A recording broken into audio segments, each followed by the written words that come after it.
Welcome to this program on brain nutrition fundamentals and brain performance. We're going to talk about the different things that you can do that are relatively easy interventions in order to help your brain perform at its best. So, most of this is going to be pretty general knowledge that we're going to cover.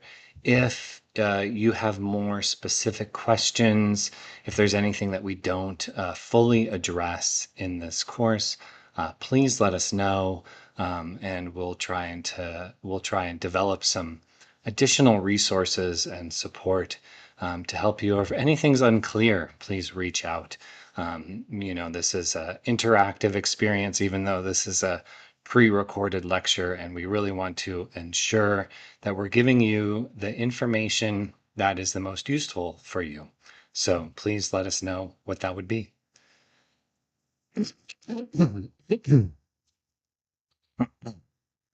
All right, so let's talk about the course overview and the different objectives and the essential knowledge and tools that we're going to cover in this course. So basically, the goal of this course is to establish a nutritional foundation for optimal brain function and prepare you for the targeted program that you've been put in based on the quiz that you took, so that we can do some really targeted healing of specific areas of the brain. But this is kind of the foundational knowledge that you need to start implementing now so that you'll get the best results with the more targeted information that we provide down the road. So, we're going to talk about what specific nutrients your brain needs to function properly and why your brain needs those nutrients. We're going to talk about different foods that support your overall brain health, and we're going to also talk about the foods that can damage your brain. We're going to talk about different ways that you can fuel your brain for maximum energy and focus. We're going to talk about the critical role of essential fatty acids in brain function. And then we're going to talk about this bidirectional brain-gut connection, how your gut is similar in some ways to your brain, like the enteric nervous system, and then also what you can do to support the gut in order to support the brain. And then we'll go into some practical vagus nerve activation techniques that you can start to implement as soon as possible to help with that brain-gut connection. So, because of your brain's importance, it has its own security system. And this is a semi-permeable membrane called the blood-brain barrier.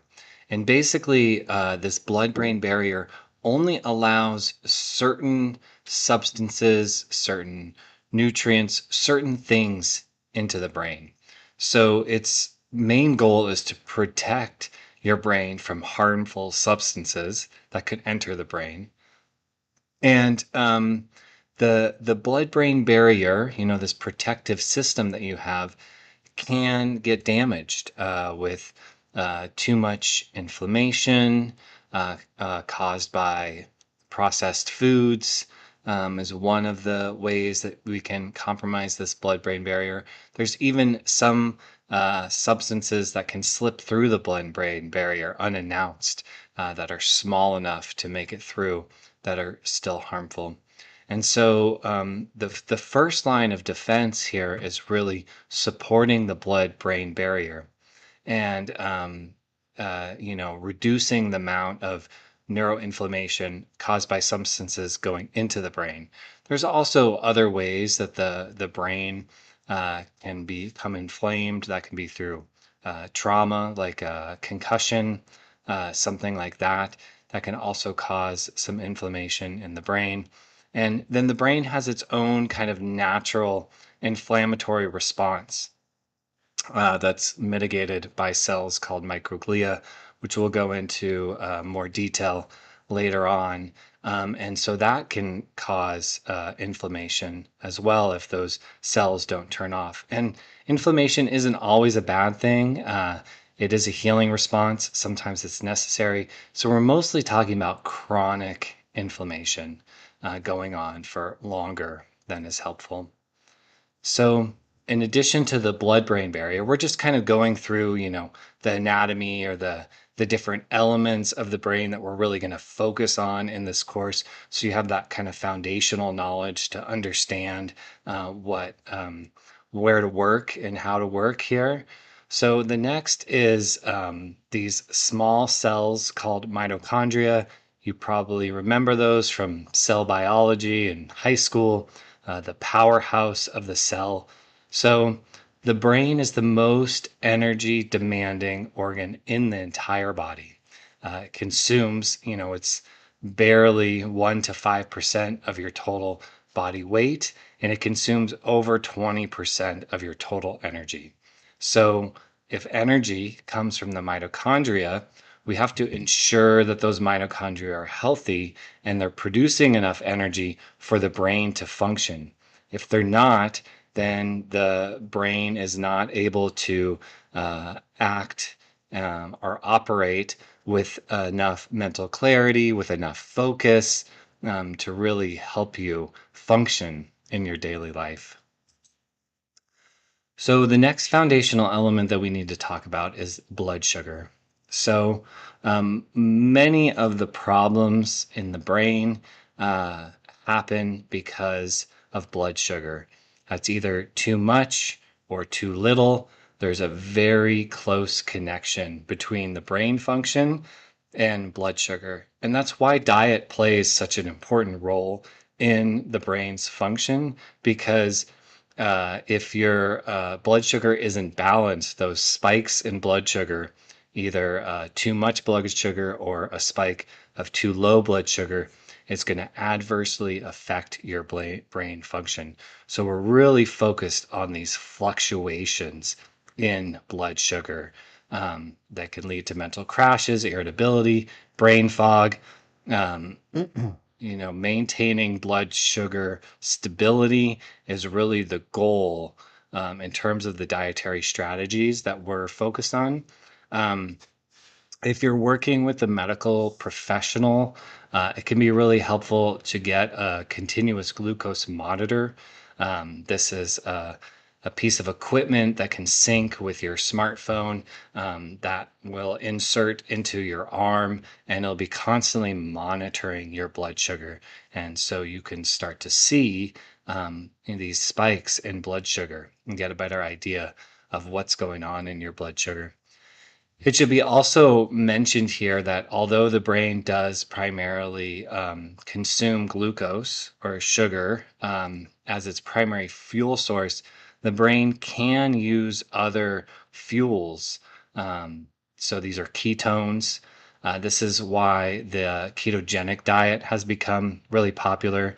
The ketogenic diet is a therapeutic diet where you start to consume so few carbohydrates and so much more fat that the brain becomes keto adapted. So it basically starts to utilize the ketone bodies for fuel as opposed to the glucose.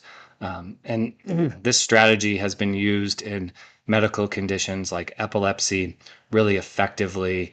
We're not going to really talk a whole lot about ketones and keto adaptation and when to use the ketogenic diet. But it's just important to mention here that glucose isn't the only fuel source for the brain, but it's the one that we're going to be primarily focused on here in this course. So the next thing we want to talk about is the vagus nerve. Most people have heard of the vagus nerve. Basically, you have 12 cranial nerves that come off of the brainstem and go to different areas of the body. Many of them go into the face and govern hearing or help the movements with the eyes or sensation in the face, other things like this. The vagus nerve, vagus means the wanderer, is the longest of these cranial nerves, and it goes all the way from the brainstem down through the digestive system. And it's considered a parasympathetic nerve. So you have two kind of divisions of the autonomic nervous system, so the automatic nervous system. And one is the sympathetic, which is kind of your fight, flight part of the nervous system, how you deal with stress.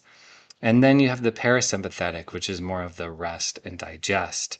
And so if the vagus nerve is not functioning properly, or there's a imbalance in terms of the sympathetic and parasympathetic parts of the nervous system, they're not modulated or balanced properly, then stimulating the vagus nerve can be really helpful to establish healthy digestion. And as we mentioned at the very beginning here, there is a very strong connection between the digestive system and the brain.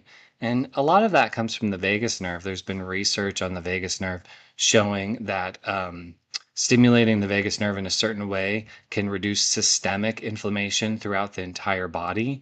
So I think we're still learning about all the things that the vagus nerve can do, and understanding a little bit about the vagus nerve and what you can do to stimulate it for improved digestion and reduced inflammation in the brain can be really helpful. So let's talk about fat. We talked about how the brain is primarily composed of fat. And so fat is the building block. So if you're eating the right kinds of fats, then you're going to have a healthier brain, because those are going to be the building blocks that build your brain. And I forget the exact turnover of the cells in the brain. It could be 1 to 2 years. Like it's a 7-year cycle for the bones. You have completely new cells in 7 years. So the cells in the body are constantly dying and then being replenished and dying and replenished. You have none of the same cells you had 7 years ago. They've all been replaced by newer versions of those. That's just how the body works. And so we want to ensure that we're giving the body the best possible building blocks for the brain. So this is primarily through good fats. And good fats include omega 3s. Omega 3s are anti inflammatory, omega 6s are more pro inflammatory. And this also includes, healthy oils like olive oil. So you want to ensure that you're getting really high quality fats. So fish is a good source of these fats. Of course, not farmed fish, because the farmed fish are not eating from the natural environment. They're eating corn and soy and other things that would be considered bad fats or bad oils. So you want to make sure that they're wild. And the smaller the fish is, the better quality they are. So animals do this thing called bioaccumulation. Basically, anything that they eat then bioaccumulates in their tissues. And so the larger the fish is, the more likely it is to bioaccumulate different types of toxins. So the smaller fish, your sardines, herring, those type of fish are usually better than the larger fish. Most nuts are really high in healthy fats. This is true of organic and inorganic. The problem with the inorganic nuts is the pesticides that are used to grow them. The different pesticides can cause inflammation and cause problems in the body as well. Avocado is a good source of healthy fat. Different avocado oil, olive oil, most of your oils that come from animals. So whether that's tallow from beef, or whether that is ghee or butter from the cow. All of these oils are very effective. It's the bad fats are mostly these processed oils, highly processed oils. So canola oil, soy oil, corn oil, what's often called vegetable oil. Many of these oils, uh, in order to extract them, require a huge amount of heat and pressure, and then they usually will uh, bleach the oil or put other stuff in the oil so it doesn't smell rancid. So they just, they're just not going to build a healthy brain. And so, as we say here, they can cause membrane rigidity and neuroinflammation. You want the membrane around the cell to be very fluid. The more rigid it is, the more likely that cell is to die or to um, create this kind of leaky blood-brain barrier. So really focusing on those good fats and eliminating bad fats. This also includes like fried food because the food is fried usually in bad oil. There are some companies and some places that may fry your food in coconut oil or avocado oil. Those are much better, higher quality oils, but even at a high heat point, they can break down and become rancid. So let's talk about fish oil. This is one of my favorite interventions for the brain. Um, many of these interventions, you don't actually feel a huge difference when you start implementing them, but the long-term effect is significant. So you want a really high quality fish oil. If you've seen any of the research on supplements, the supplements you get at, I don't know, Walgreens or Costco or um, other places, Walmart maybe. Many of these supplements don't actually contain the ingredients that they say they're going to contain. So, there's just not a lot of regulation in the supplement industry. And so, a lot of times you can say that something has something in it and it doesn't really because it's not third party tested. So, in terms of supplements, it's always best to get physician recommended supplements. So, there's certain companies that you can't buy off the shelf. You actually have to go through a doctor to purchase these supplements. And most of these supplement companies are held to the same pharmaceutical standards. So they go through third party testing, they go through quality assurance. And so you can be assured that what they say is in there is actually in there. And of course, because of this, these supplements are usually 2, 3, 4 times as expensive as the stuff you're getting off the shelf. But the stuff off the shelf, you might not actually be getting what you think you're getting, and it probably won't be working. Are you? So, it's usually worth it to pay the extra money to know that you're getting what you think you're getting and that you're getting the highest quality possible. So, omega 3s, there's two basically acids, EPA and DHA. These are kind of essential fatty acids that help build the brain. So the DHA is the major structural component, and the EPA is a powerful anti-inflammatory agent. So both are important. If you're really focused on brain health, getting a higher proportion of DHA to EPA can be really helpful. That's usually what I recommend, but they're both really helpful. So, in general, you can usually follow the dosage on the bottle because this is just a foundational fundamentals course. Of course, if you're working with something specific, then you'd want some specific dosage recommendations for that. So, you can use a dosage calculator. That's basically calculating the dosage of the fish oil based on your weight. It can also be really helpful to track the amount of good fats that you're eating. I feel like anytime I've given people a food journal or something to track, they're always surprised at how they think they're eating more than they actually are in terms of fat or protein or whatever it may be. So tracking that can be helpful.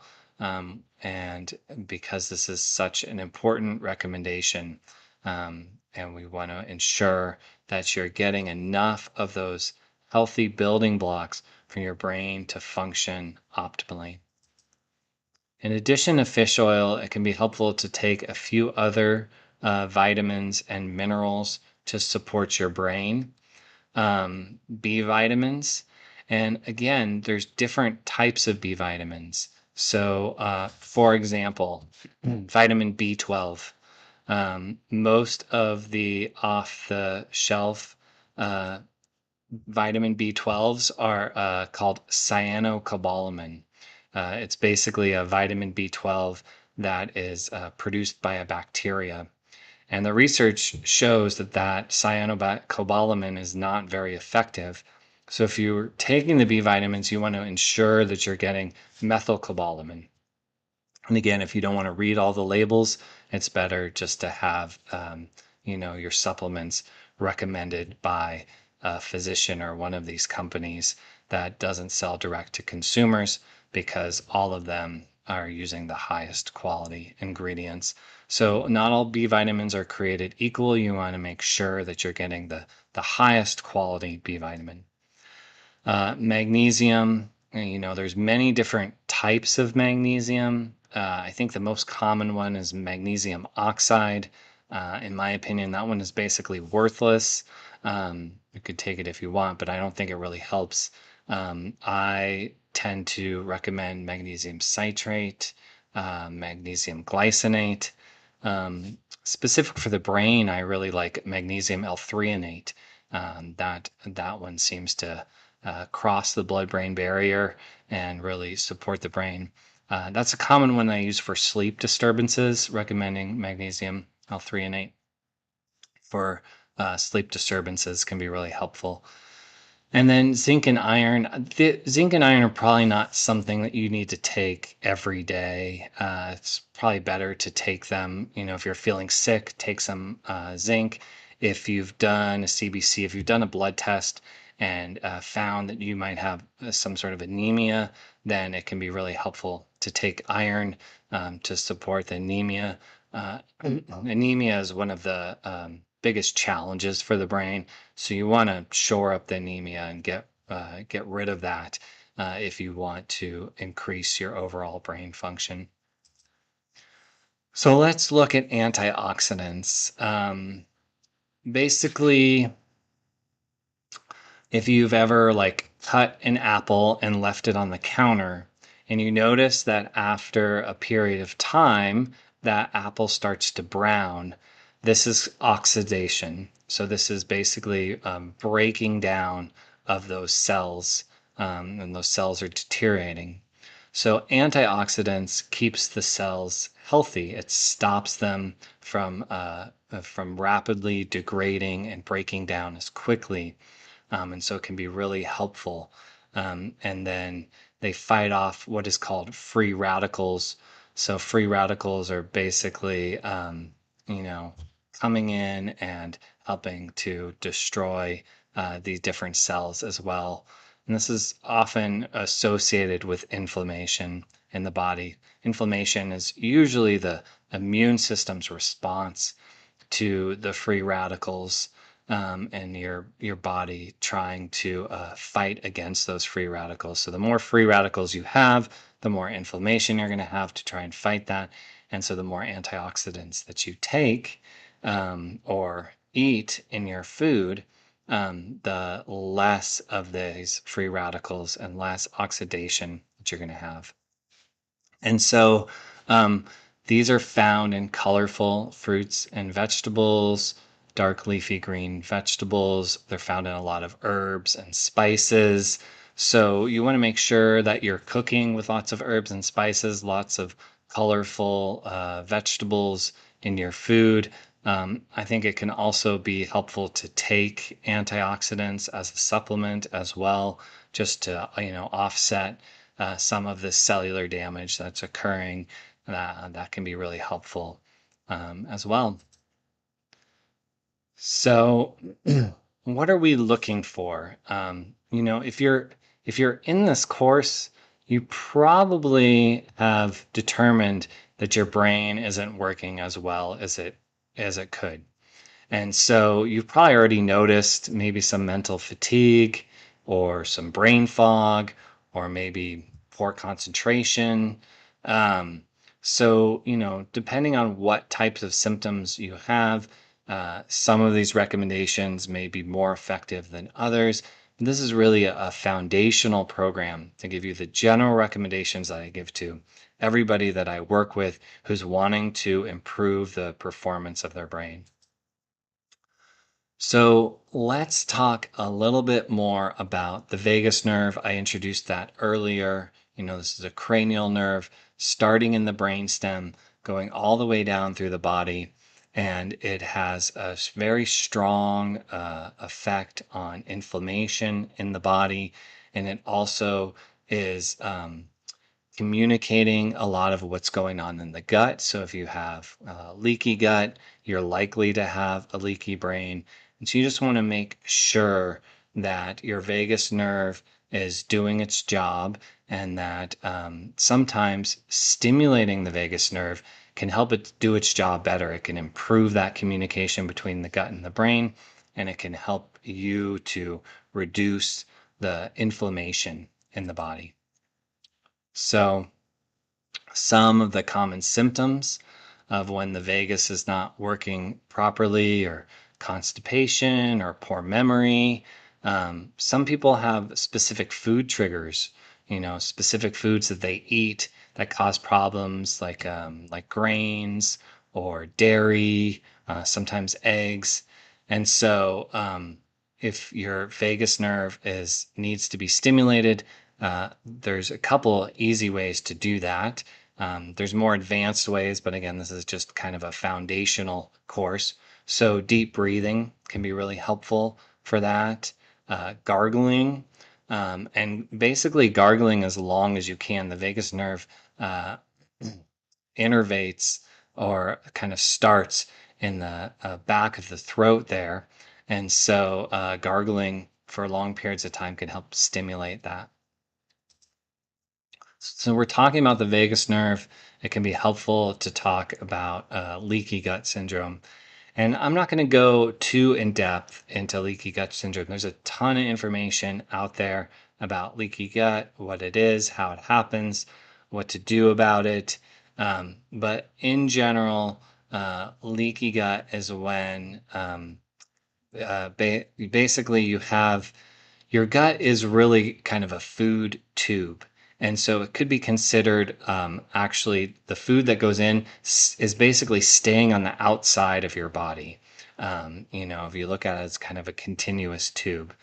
And so anything that is absorbed through the wall of the gut then becomes part of your body. And so when the gut barrier is leaky, then things that your body actually didn't want to absorb or doesn't need, they also can go through that barrier. And then other parts of the body have to get rid of those, whether it's the kidneys or whether it's the liver. They have to process those things that have gotten through the leaky gut barrier. So, ensuring that your gut is intact and strong and healthy is the best way to ensure that things don't get into the body that don't belong there.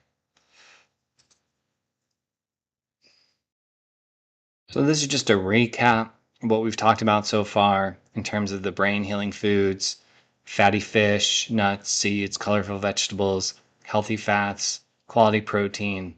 All of that is very supportive for the brain. In terms of leaky gut, some general recommendations are fermented vegetables can be helpful. They can help build the microbiome. Microbiome is primarily in the large intestine. You don't really want a lot of bacteria in the small intestine. That's called small intestine bacterial overgrowth, and that can be a problem in and of itself. So if you have that, you probably don't want to eat fermented foods. But for most people, the fermented foods can be really helpful. It also should be noted that your colon, your large intestine, produces a lot of the B vitamins that your body needs. So if your colon's not functioning properly, then you're often not producing the B vitamins that you need, and that's why the supplementation can be really helpful. Bone broth has been shown to help heal leaky gut, and prebiotics are basically what those beneficial bacteria in the colon feed off of. That's pretty much like starchy vegetables. Onions, I think, are prebiotic food. Jerusalem artichoke, but really most resistant starch, most starch that doesn't really get broken down further up in the digestive system, ends up in the colon, and those bacteria can um, basically break down that starch and use that as fuel to grow more bacteria in your large intestine. So, foods to avoid, again, we covered a lot of these processed foods. I mean, anything that has over 10 ingredients on the label would be considered a processed food. That's going to do some damage to your brain. Fried foods, especially since the oils that they use to fry these foods are usually vegetable oils or seed oils that are bad for the body. Excessive sugar, and we talked about, blood sugar stability. So if you're eating a lot of sugar, that's going to have your blood sugar spike. That spike in blood sugar is going to create inflammation. Then oftentimes you'll have a dip in blood sugar after that spike, and that causes problems. And then these, what we're calling the bad fats, basically these highly processed oils, seed oils or vegetable oils, all of those are going to cause tons of problems and basically give your body the building blocks that they don't really not want, so that you're going to age faster, especially your brain is going to age faster. And then there's some common dietary triggers. These don't trigger everybody, but if you're really serious about your brain health, it can be helpful to reduce or eliminate the amount of gluten that you eat. Gluten is common in anything that has wheat in it and a few other grains. Dairy, especially non-organic or non-A2 milk. And then again, these processed foods are really the enemy. So minimizing the amount of processed food that you're eating is really helpful. So sometimes, you'll notice that your brain works better at different times of the day.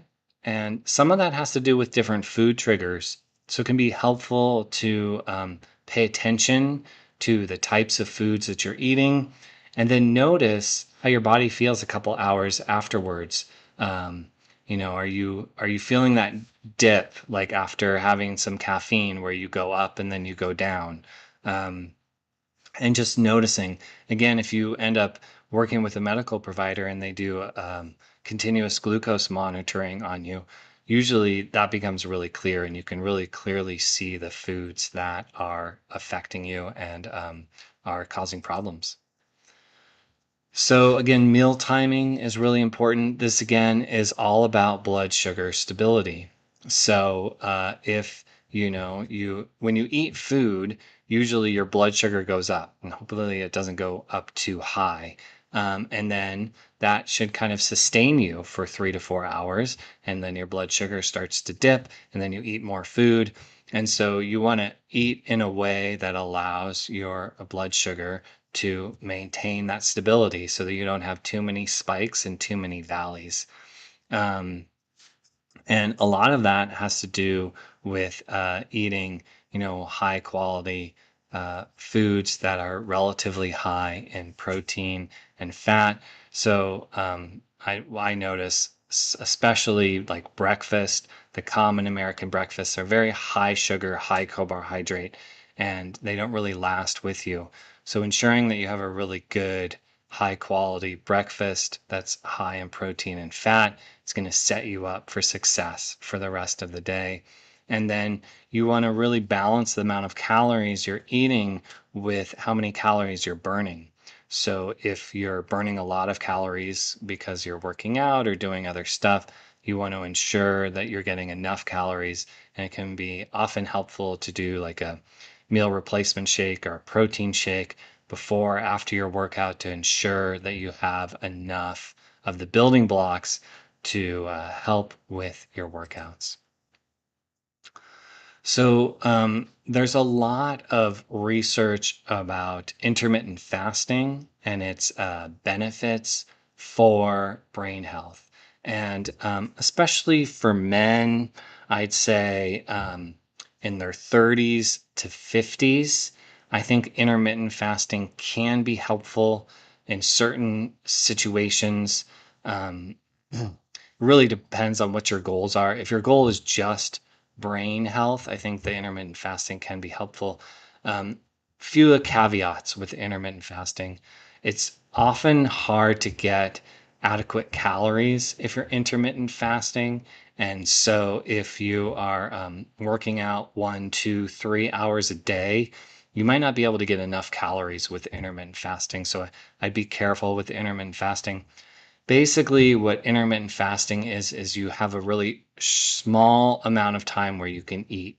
So a common one is 18 hours of fasting, and then you eat for 6 hours. So what I've often seen is, somebody will only eat between 12 and 6 p.m. That's their basically their feeding window, and then they won't eat anything. They can drink stuff. Some people drink coffee, some people drink water, tea, whatever it is, during that time. Nothing with any sugar in it during that time. Um, and this basically helps your body like clear everything out. So helps clear out those dead cells. It helps get rid of stuff. I think this can be a great reset. When I used to lead a lot of cleansing and detoxification programs in the past, we would always do some intermittent fasting. It can be a long-term strategy for some people, but it's not for everybody. So I would just experiment with it, for maybe a week or two, see how you feel, see if it helps, see if you can go back to kind of a normal diet after that, or maybe do it a few times a year. Just play around with that. So, really the goal of this first course, this foundational course, is to help you design your own personal plan. So, everybody's going to be different. Some people who are watching this are going to be like, oh, yeah, I'm already doing that. So, they won't need to make many changes. Other people who are watching this, maybe they're not doing anything. And so they need to make a lot of changes. So that's when you want to make sure that it's personalized, doing the changes that are going to benefit you the most. And then also sustainable. Don't try and do too much too fast. Um, you know, uh, that's something that I see often is people try too much too fast and then they stop doing all of it because it's not sustainable. So, pick one or two high impact changes that you think would really benefit you. Start there, and then afterwards, you can start to implement the other ones. Maybe rewatch the video, look at the worksheet, something like that. You're going to want to start that gradual transition to a brain healthy diet. Maybe give yourself 2 to 3 months to make that transition. Start to utilize some meal prep strategies so that you have good, healthy food available to you when you're hungry. If you're hungry and you don't have good, high quality food available, you're going to eat junk. So it's good to make sure that you have plenty of food prepped. And then notice what your challenges are and figure out solutions to those challenges. Maybe it's like not having any processed food in the house, or maybe it's, bringing snacks to work, healthy snacks to work. There's lots of different options here. So you just got to find the options that are right for you. We mentioned this briefly in terms of supporting the vagus nerve, making sure that the vagus nerve is working properly. And so I'm just reiterating that here again at the end in terms of these supportive strategies, long-term strategies. So it's the gargling by deep gargling. That just means that you're gargling for a long period of time. With my patients, I often say, you gargle until your eyes water, which may be minutes. And then the other is the deep breathing or the diaphragmatic breathing. So breathing into your belly, deep, full belly breaths. And the last one is humming. So as I said before, the back of the throat is kind of where the vagus nerve starts. So stimulating the back of the throat can be really helpful for vagus nerve stimulation, which then strengthens the vagus nerve, which then can help with digestion and cognitive function. So here's a little recap of what we've covered in this class. Start taking high quality fish oils as a supplement with the EPA DHA ratio that's right for you. Eliminate fried and processed foods as much as possible, especially the fried foods fried in vegetable oil or any processed foods that have vegetable oil in them. And then start to eat more brain healthy foods, starting to eat more high quality protein, more high quality fat, more antioxidant rich vegetables into your meals, ensuring you're getting enough fiber to feed those probiotics. Drink plenty of water throughout the day. They usually say half your body weight in ounces of water. So if you're 180 pounds, that would be 90 ounces of water a day. And then practice some of these vagus nerve activation techniques, the deep breathing and the humming, maybe the gargling, and just seeing how that supports your digestion. So thank you so much for joining me on this video. I hope that this was really helpful and that this gives you a strong foundation as you move into the next courses in this module. I'm really glad you're here. And again, if there's any additional support that you need, don't hesitate to reach out or leave comments so that we can ensure that you're getting the information that's going to be the most valuable to you. All right.